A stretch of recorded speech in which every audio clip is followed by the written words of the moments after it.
नमस्कार। खबर 24 न्यूज के खास कार्यक्रम भारतीय संविधान संघर्ष से संकल्प तक की यात्रा में आपका स्वागत है।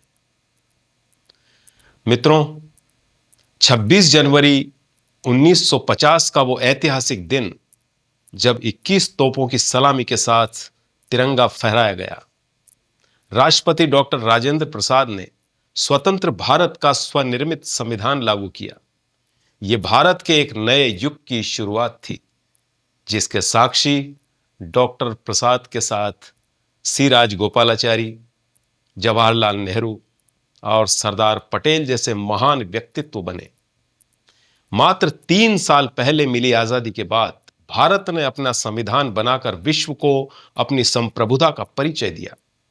लेकिन क्या आप जानते हैं कि लोकतंत्र की यह डगर इतनी आसान नहीं थी। इतिहास के पन्नों को टटोलें तो स्वराज, हक और अधिकारों की यह लड़ाई चुनौतियों से भरी थी। अंग्रेजों की गुलामी से त्रस्त भारतीयों को प्रथम विश्व युद्ध के दौरान एक सुनहरा अवसर दिखा।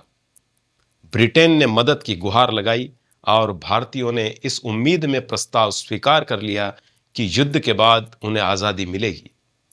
लेकिन आजादी के बदले अंग्रेजों ने दिया भारत सरकार अधिनियम 1919।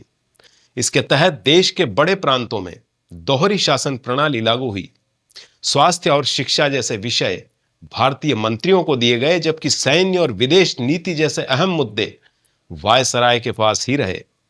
इसी अधिनियम ने 1928 में साइमन कमीशन का आधार रखा। लेकिन अब देशवासी अंग्रेजों के बहकावे में नहीं आने वाले थे। स्वराज के साथ साथ अपने संविधान की मांग अब लोगों के दिलों में घर कर चुकी थी। देश भर में साइमन गो बैक के नारों के साथ आंदोलन हुए। इन आंदोलनों को शांत करने के लिए ब्रिटिश सरकार ने राउंड टेबल कॉन्फ्रेंस बुलाई, लेकिन सभी वर्गों की भागीदारी न होने के कारण यह असफल रही। एक तरफ अंग्रेज भारतीयों के इरादों को तोड़ने में लगे थे, तो दूसरी तरफ देश के वीर सपूतों ने अपने संविधान का खाका तैयार कर लिया था। 1928 में मोतीलाल नेहरू और दूसरे कांग्रेस नेताओं ने संविधान का एक मसौदा तैयार किया, जिसकी नींव 1931 के कराची अधिवेशन में रखी गई थी। समय का पहिया आगे बढ़ा और आया गवर्नमेंट ऑफ इंडिया एक्ट 1935। इसे हमारे संविधान का स्ट्रक्चरल बेस यानी बुनियादी ढांचा माना जाता है। इसी नींव पर आज के आधुनिक भारत के संविधान की भव्य इमारत खड़ी हुई है।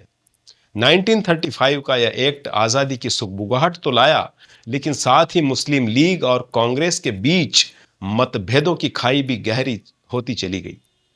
फिर भी इन चुनौतियों के बीच भारत अपने संकल्प की ओर बढ़ता रहा। 26 जनवरी 1950 स्वतंत्र भारत के इतिहास का वह स्वर्णिम दिन जब देश ने अपना संविधान लागू किया। डॉक्टर राजेंद्र प्रसाद ने पहले राष्ट्रपति के रूप में शपथ ली और भारत एक गणतंत्र बना।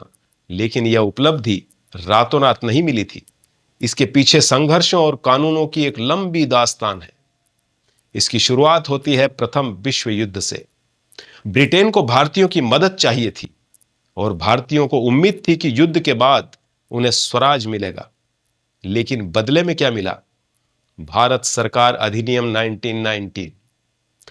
1919 के कानून की समीक्षा के लिए 1928 में साइमन कमीशन भारत आया, लेकिन इसमें एक भी भारतीय सदस्य नहीं था। पूरे देश में साइमन गो बैक के नारे गूंज उठे। भारतीयों ने साफ कर दिया कि वे अब अपना संविधान खुद लिखना चाहते हैं।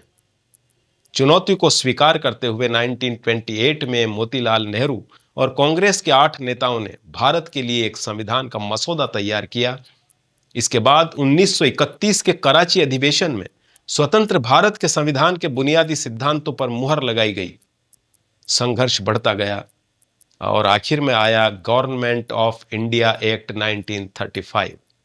यह हमारे आधुनिक संविधान का सबसे महत्वपूर्ण आधार बना। इसे हमारे संविधान का स्ट्रक्चरल बेस कहा जाता है। इसने केंद्र में द्वैध शासन की शुरुआत की और प्रांतों को स्वायत्तता दी। भले ही 1935 के एक्ट के बाद कांग्रेस और मुस्लिम लीग के बीच मतभेद बढ़े, लेकिन संविधान बनाने की प्रक्रिया नहीं रुकी। Doctor B.R. अम्बेडकर और अन्य महान नेताओं ने दुनिया भर के संविधानों का अध्ययन किया और भारत को एक ऐसा सुरक्षा कवच दिया जो आज भी अटूट है।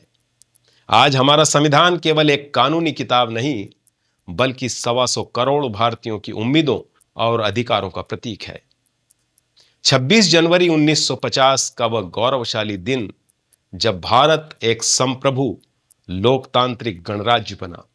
इसी दिन हमारा संविधान लागू हुआ, जिसे बनाने में 2 साल 11 महीने और 18 दिन का समय लगा। लेकिन क्या आप जानते हैं, इस संविधान की नींव दशकों पहले के संघर्षों और ब्रिटिश कानूनों में छिपी थी। 1919 के सुधारों की समीक्षा के लिए 1928 में साइमन कमीशन भारत आया, लेकिन इसमें एक भी भारतीय सदस्य नहीं था, जिसके विरोध में पूरे देश में साइमन गो बैक के नारे गूंज उठे। इसी आक्रोश ने भारतीयों को अपना संविधान खुद लिखने की प्रेरणा दी। चुनौती को स्वीकार करते हुए 1928 में मोतीलाल नेहरू और दूसरे नेताओं ने भारत के लिए एक संविधान का मसौदा तैयार किया। 1931 के कराची अधिवेशन ने इन अधिकारों और सिद्धांतों को और मजबूती दी और इसके बाद आया सबसे महत्वपूर्ण पड़ाव, गवर्नमेंट ऑफ इंडिया एक्ट 1935। आज हमारे संविधान का एक बड़ा हिस्सा इसी एक्ट से प्रेरित है। इसने प्रांतों में दोहरी शासन प्रणाली को खत्म किया और एक फेडरल स्ट्रक्चर की नींव रखी। हालांकि कांग्रेस और मुस्लिम लीग के बीच मतभेद बढ़ते चले गए, लेकिन संविधान की दिशा तय हो चुकी थी। 1935 के इसी ढांचे पर डॉक्टर B.R. अम्बेडकर और संविधान सभा के महानायकों ने आधुनिक भारत की वो महान किताब लिखी जो आज हमें एकता के सूत्र में पिरोती है। हमारा संविधान सिर्फ कानून की किताब नहीं, बल्कि हमारे संघर्षों का निचोड़ और हमारे भविष्य का संकल्प है। मित्रों, 26 जनवरी की आप सभी को बहुत बहुत बधाई, बहुत बहुत शुभकामनाएं। मिलते हैं अगले किसी कार्यक्रम के साथ। नमस्कार।